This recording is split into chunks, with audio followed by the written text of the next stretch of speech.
Assalamualaikum warahmatullahi wabarakatuh. Alhamdulillahirabbil alamin wassalatu wassalamu ala asyrofil mursalin sayyidina maulana Muhammadin wa ala alihi washabihi ajmain amma ba'du. Ingkang sangat kula hormati iki Kiai Haji Idris, iki Pak D kawula, paman napa lah istilahnya nek teng Jawa. Wonten niki wonten Kiai Sekathah, wonten Kiai Said, Kiai Ama, wau dijemput Mas Aziz niki. Kula teko tok pun ganjaran kula sak gunung Uhud. Mergi wis ponakan sing apik, dienggo kongkonan yo nurut. Kula niku sakjane ngangge hukum akhlak tok niku ganjaran kula pun kuwat. Saya kemarin malam Rebo nderekno kersane Mbah Mus teng Rembang, paginya ngaos tafsir di rumah. Itu satu-satunya pengawasan yang paling saya seneng, saya ketua di situ. Ketua yang menentukan, liyane niku pun kalah terus.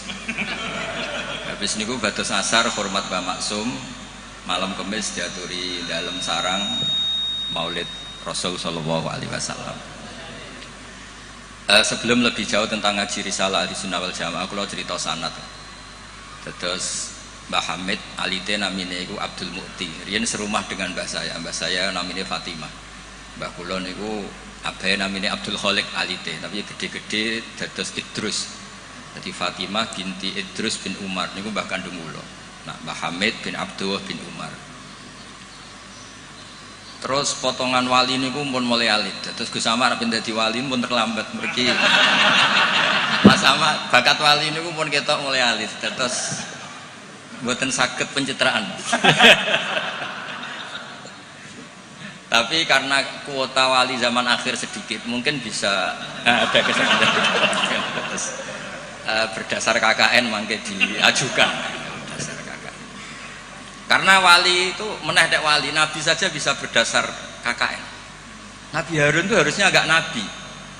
Tapi barokah Nabi Musa itu alsaq pelak. Niku minta jubir. Jadi ono nabi proposal nggih wonten. Wong sak niki cerita rileks mawon. Kula ngomong serius ya sungkan Mbah Idris. Niki nggih Pak D kula, nggih guru kula riyen bapak kula niku mesti sowan Pak Hamid. Riyen semaan teng Mbah Hamid mesti bapak kula. Pergi nggih wau nggih disebut mantu ya. Mbah kula misanan ning bapak kula mantu. Terus kula niku cerita Nabi Harun niku harusnya agak nabi. Berhubung Nabi Musa niku alsaq, pelat niku ngendikan ketika jadi rasul itu pertama diangkat jadi rasul menghentikan, ya Allah saya ini pelat, wa akhi Harun huwa afsahu minni lisanan fa arsilhu ma yarid ayusaddiqun. Sing pinter ngomong niku dulur kula Harun. Dados nak kula misale tenan alim, sing pinter ngomong Mas Ama. Niku saged. Siap. Nggih setuju nggih. Ya ngono iku ya ana cerita ngoten iki ya ana. Terus ana nabi iku dadine nabi iku diajukan. Wonten SK. Dimintakan SK. Allah iki dituruti mawon. Qala sanasuddu adudaka bi akhika. Ya wis saiki Harun tak angkat dadi tapi nabi kok proposal iki digo kalah-kalahan. Nabi Musa niku adike Nabi Harun. Fial bae iktikaf munajat untuk kitab Taurat. Kaum menyembah anak pedet. Ngono ku ya diwamuk pancen nabi. Takdim nabi kan wajib. Nggih, takdim nabi niku. Nggih, takdim nabi niku wajib. Berhubung Nabi Harun dadine nabi lewat nabi sinten? Musa. Niku deret-deret tenan. Sampai Nabi Harun ngendikan la takhud bil khiyati wala biras. Jadi salah kaum iku timbang nyalahno awake dhewe repot, nyalahno wong liya. Mulane nek ana wong tukang nyalahno wong liya niku ya rontok ana sanate. Tapi tetep salah ndekne ora nabi ya ngoten. Mergo Nabi Musa niku ora iktikaf teng Turisina. Mestinya ketika kaumnya salah itu beliau juga ikut salah karena ada nunggoni proses bermasyarakat. Tapi wong ana sing dipasrahi mendingan nyalahno sing di pasrah.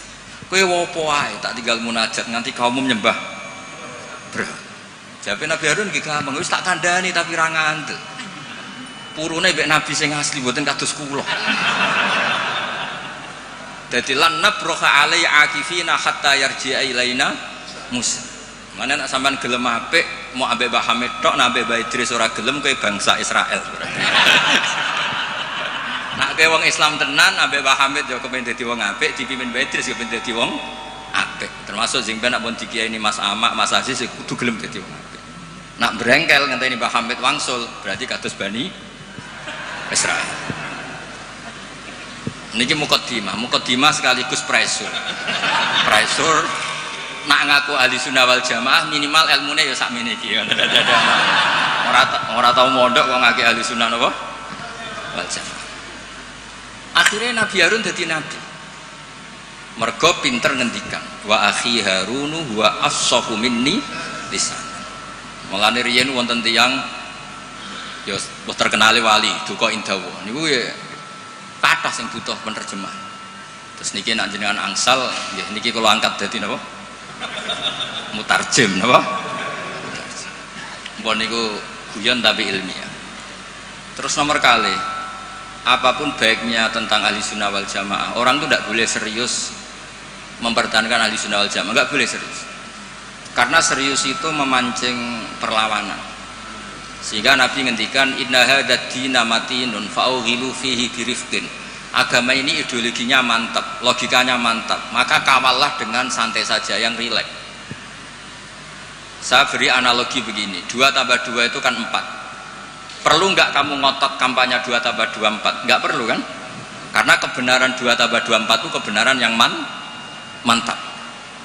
Jadi sampean ra usah mati-matian belo ahli sunnah sampai menafikan yang lain, terus mengadili yang lain. Itu cara sekarang malah kontraproduktif karena menjadi ideologi yang mengancam, bukan ideologi yang merangkul. Sehingga guru-guru kita mulai Bapak kula piyambak, Mbah Mun, Mbah Hamid niku ketemu kelompok macam-macam nggih mboten terlalu ketok ekstrim. Bukan karena ngakui, tapi memang itu tidak produktif. Bangsa seneng tukaran, seneng geger itu tidak produktif. Karena inna hadzal dina matinun fa'ughilu fihi birifqin. Agama ini sudah aman, sudah bagus, maka kawallah dengan halus. Ya kayak orang kampanye di Indonesia tentang pentingnya makan nasi, orang tahu semua lah, tidak usah kamu cerita gizinya nasi gini, asupan nasi fungsinya gini. Orang sudah tahu lah fungsinya apa? Nasi. Begitu juga fungsinya madhab ahli sunnah apa? Wal jamaah. Satu madhab yang sanadnya jelas, akurasinya jelas. Nah saya tak cerita tentang sanadnya Mbah Hamid. Mbah Hamid dulu diantaranya tentu ngaji sama abahnya sendiri, Kiai Abdullah. Karena itu sudah babul ilm, darul ilm, sudah komunitas ilmu. Di antaranya beliau pernah ngaji juga di Kiai Khalil Harun. Kiai Khalil Harun masih pernah mbah-mbahnya Mbah Maimun. Ngaji sama Mbah Dimyati di Termas. Mbah Dimyati itu adik kandungnya Kiai Mahfud At-Turmusi. Jadi kalau sanadnya Mbah Hamid pakai Termas ya Mbah Hamid, Kiai Dimyati At-Turmusi, lalu Mbah Mahfud Termas, terus Sohibul Anas Sayyid Abi Bakar Sato, terus Sayyid Ahmad Zaini Dahlan. Sayyid Zaini Dahlan ini gurunya Syekhona Khalil ketika mondok di Mekah. Jadi semuanya ketemu, termasuk Mbah Siddiq dulu ngaji, Mbah Siddiq sini, keluarga sini ngaji sama Syekhona Khalil, itu langsung ke Sayyid Zaini Dahlan. Ya, bon nomor gimana? Oh kesimpulan. Nah kenapa sanad itu penting? Begini, saya beri analogi. Tag itu liar, karena tag itu mau tidak mau harus pakai lafaz.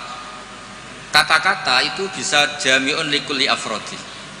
Ini sekaligus mukaddimah untuk ukholnya Mbah Hamid. Makanya ketika Mbah Hamid dipuji sebagai pakar usul fikih, beliau juga ngaji Jamul Jama, itu saya senang. Karena di situ nanti ada taqyidul mutlak bil muqayyad atau taqyidul am bil mukhassis. Saya ulang lagi ya, itu penting karena jika lafaz umum itu ditetapkan sebagai umum, maka akibatnya, saya ulang lagi,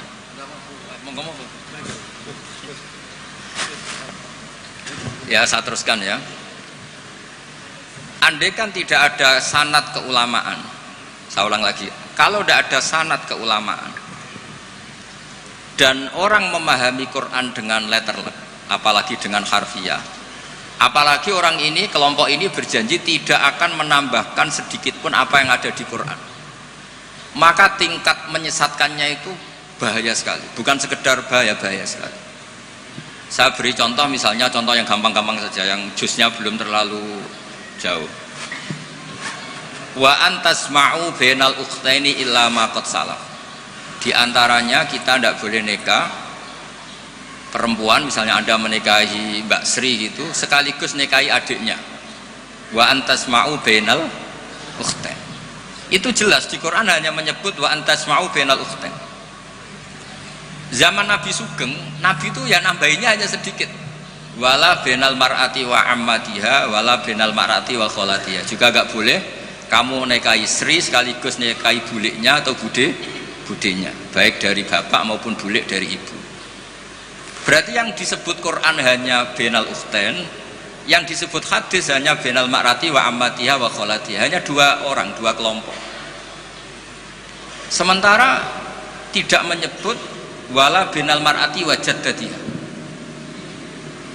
Kemudian orang-orang fikih yang muktabar semuanya sepakat tidak boleh nikahi perempuan dan orang yang ada hubungan mahram. Sehingga ada kaidah dua perempuan yang andai kan salah satu itu lelaki kok tidak boleh nikah, maka tidak boleh dinikahi satu lelaki fi nikahin wahid. Artinya kalau ada orang kampanye hanya megang Quran tidak lebih tidak kurang, berarti dia hanya mengharamkan al-jam'u bainal ukhtain. Itu betapa bahayanya dalam Islam. Terus orang nikah Sri dan budenya, orang nikah istri dan mbahnya, mbah dan cucunya, kayak apa bahayanya. Mereka sudah pongah berkampanye tidak boleh menambahkan apa yang ada di Quran. Tapi barokahnya ngaji sama mas saya, termasuk tadi Mbak Hamid ngaji Jamul Jawame, di situ ada kaidah ilmu namanya balaghah. Wala wa antasma'u bainal ukhtain tu mimba bi itlaqil ba'di wa iradatil kul. Jadi atau itlaqul juz wa iradatil kul. Yang disebut hanya sebagian, tapi yang dimaksud semua perempuan yang ada hubungan mahram itu tidak boleh dinikahi fi waqtin wahid. Nah, hal-hal seperti itu kan kayak keren. Orang kampanye kembali ke Quran, tidak mengurangi dan tidak menambahi. Tapi terus kayak apa bahayanya ketika orang hanya berpegangan wa antasma'u bainal ukhtain. Maka ciri utama ahli sunnah itu maknani Quran dan hadis itu berdasar sanad. Ya seperti yang saya terangkan tadi. Kalau saya misalnya saya ngaji Mbah Mun ngaji Mbah Karim ngaji Syekhona Khalil, Mbah Hamid ngaji Mbah Dimyati, Termas Mbah Dimyati ngaji Mbah Mahfud ngaji Sayyid Abi Bakar Sato, Sohibul Li'anah, beliau ngaji Sayyid Zaini Dahlan. Atau di sini keluarga besar Mbah Siddiq, kalau pakai buyut-buyut misalnya Mbah Siddiq ngaji Syekhona Khalil, ketemu di Sayyid Zaini Dahlan, terus sampai Syekh Utsman Ad-Dimyati sampai Rasulullah Shallallahu Alaihi Wasallam. Nah, pemanaan ini penting. Lafadz itu nggak boleh mengikat. Makanya kata Ibnu Hajar Al-Asqalani, jika Anda terikat oleh lafadz, orang basuh wajah tidak sempurna itu nggak apa-apa, tangan yang nggak sempurna nggak apa-apa, karena yang ada itu wailun lil aqabi minan nar. Basuh polok yang tidak sempurna diancam Nabi itu neraka, tapi Nabi tidak ngendikan wailun lil yad minan nar, wailun lil wajhi minan nar. Nah, ini kalau di usul fikih disebut mimba biwaqi'ati ainin, karena yang wudhu itu salahnya dibasuh tungkat tumit ya. Ya, ada orang wudhu yang lupa tumitnya enggak kebasuh. Karena kejadiannya seperti itu Nabi ngendikan wailun lil aqab minan nar. Apa tidak well juga ketika orang tidak membasuh tangannya secara sempurna? Apa tidak well juga ketika orang tidak basuh wajahnya secara sempurna? Kan sama-sama well. Tapi ini tidak disebut Rasulullah Shallallahu Alaihi. Nah, misalnya Anda fanatik, pokoknya saya persis hadis yang wailun hanya lil aqab. Kalau tangan nggak apa-apa, wajah nggak apa-apa. Lu itu gendeng apa goblok? Wes goblok kampanyane, saya berpegangan hadis orisinil kata Pak Idris, tadi asli katanya. Nah, jadi bahayanya baca hadis tanpa ilmu usul fikih kira-kira seperti itu. Ada misalnya tak beri sekian contoh, nak sama paham ya kebangetan. Tadi sudah dua ya. Normalnya dua itu sudah pinter. Ini terakhir contohnya ketiga. Layak dil qadi wa huwa ghadban. Orang itu tidak boleh bikin keputusan penting, apalagi seorang qadi. Nah, kepengen nyebut Gus Yusuf apalagi wali kota. Ini kemarin sebelum jadi wali kota perjanjian, Gus jenengan wali beneran, saya ingin wali kota saja. Ini keluarga kiai tapi cita-citanya sederhana. Jadi iya.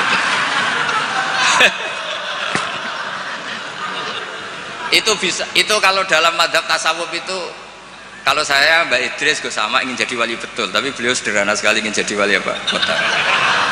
Itu kalau niatnya tawadhu karena nggak ingin nyanyi Mbah Hamid, insya Allah barokah.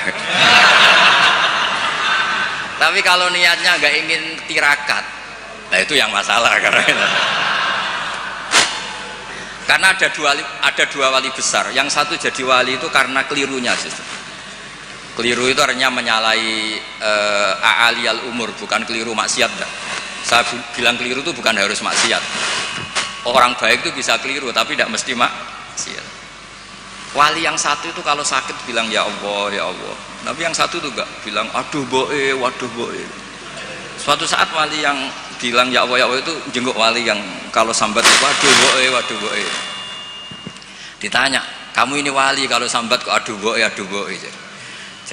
Jadi yang wali aduh boe. Karena saya itu ingin kayak orang awam, enggak sok wali-walian ya Allah ya. Loh itu ya bisa jadi wali. Jadi nanti lihat aja di daftar, kalau di list wali kok masukkan Gusipul, berarti ya karena tawadhu tadi. Jadi ada juga wali itu kalau sholat itu nggak mau soft awal, banyak. Kok koyok wong parak pangeran ya wani ning soft. Ada juga wali ditanya, apa kamu kalau di surga ingin melihat Allah? Enggak. Kaget kan, umumnya orang ke surga kan ingin melihat, tapi jawabnya apa? Unazzihu dzalikal jamal an-nazari misli. Allah terlalu agung biar tidak terkontaminasi didelok meripat kaya aku ngene. Itu ya jadi wali. Ini terpaksa cari referensi demi wali kota.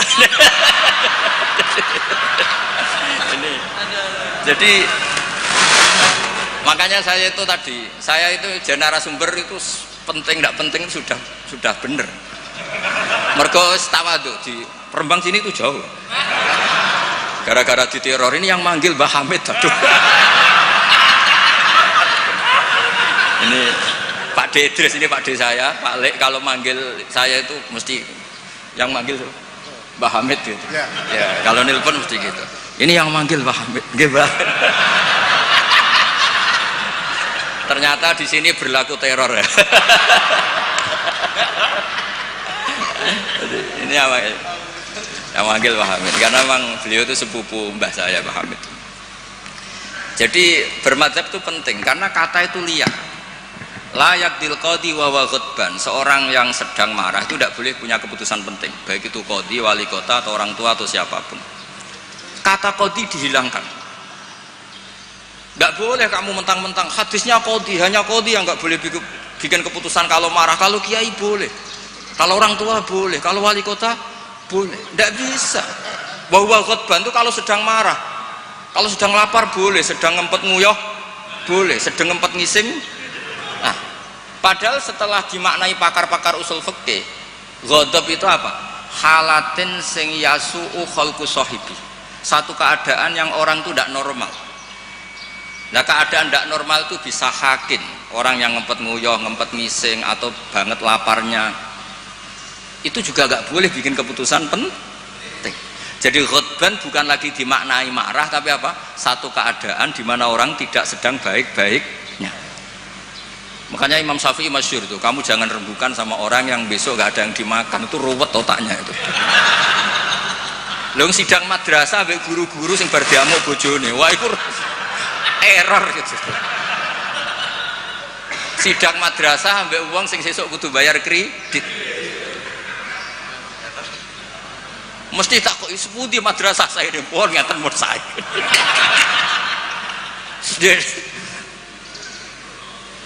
Akhirnya kata ghadban tidak sebagai ghadban. Qadhi juga tidak sebagai qadhi. Fatta sa'a bisa babil fahmu. Ijtihad itu menjadikan logika menjadi luas. Nah, orang yang tidak ahli sunnah wal jamaah sidik-sidik hanya kembali ke Quran dan hadis. Betapa bahayanya itu, karena lafadz Quran dan hadis itu bagaimanapun itu lafadz yang pemaknanya bergantung para pakar-pakar usul fikih. Lah usul fikih ini yang ngerti. Ini kalau di balaghah bab ini kalau di ilmu lughat begini. Nah kira-kira seperti itu madzhab Ahlussunnah wal Jamaah.